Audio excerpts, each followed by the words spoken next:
At exactly 3:03 a.m., the knocking began.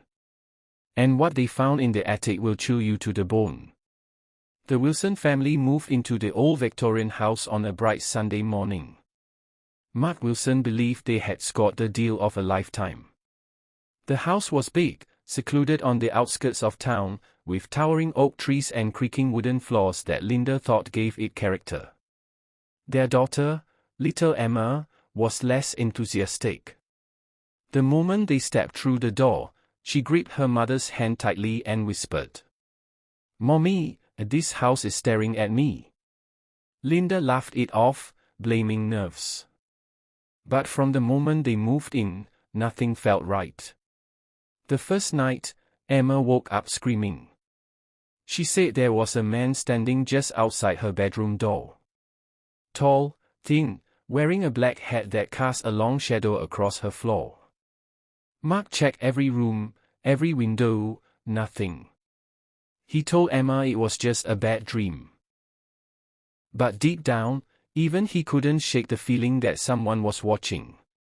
That same night, Linda awoke suddenly at exactly 3:03 a.m. The house was deathly still, until she heard it. Thud, thud, thud. Heavy footsteps. Coming from directly above, the attic. Mark went up to check. The attic was empty, except for a single wooden chair. It was placed right in the center of the room, facing the attic hatch, as if someone had been sitting there, watching and waiting. Mark tried to laugh it off, but his hands trembled as he closed the hatch. Over the next few days, things escalated. The house grew cold, even though it was the middle of summer. Windows fogged up, but only on the inside. Mirrors blurred with handprints that no one remembered touching. And then came the knocking. Always at 3:03 a.m. 3 sharp knocks. Sometimes on the walls. Sometimes on the windows. Sometimes on the inside of their bedroom door. Emma stopped sleeping in her own room. She told Linda, her voice barely a whisper. "The man in the hat, he whispers my name every night.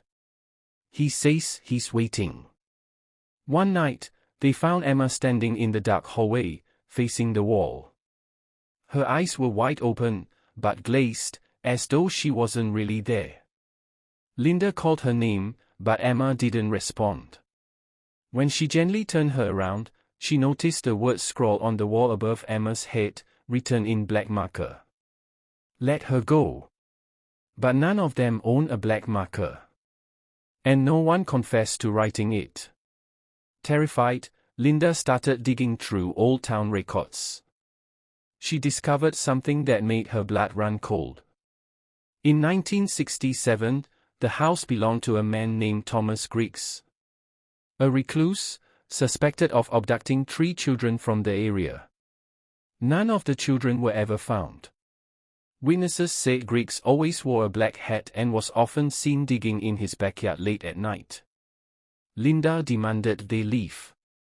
But Mark refused. He believed there was a logical explanation. Until that night. Driven by a terrible instinct, Linda begged Mark to dig under the old oak tree in their yard. As the shovel struck something hard, Mark's face went pale. They unearthed tiny bones, 3 small skeletons, tangled in roots. The missing children. Before they could call the police, the house struck again. At exactly 3:03 a.m., Mark vanished. Linda awoke to the sound of the attic door creaking open. When she ran upstairs, Mark's shoes were there at the hatch. The chair that once sat in the center of the attic was tipped over and broken. But Mark was gone.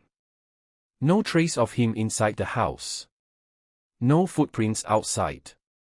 It was as if he had been swallowed whole by the house itself.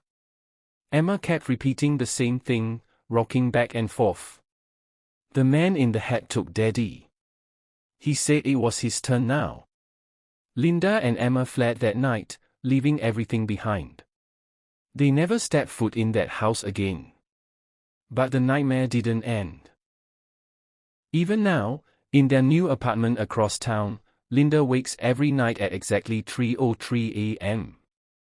And sometimes, Emma points to the dark corners of her room and whispers, "He's still watching us, Mommy."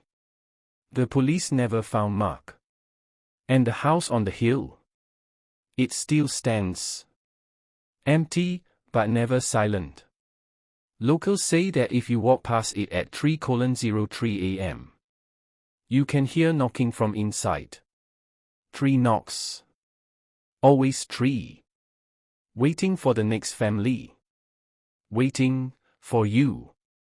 Don't forget to subscribe, like, comment, and share.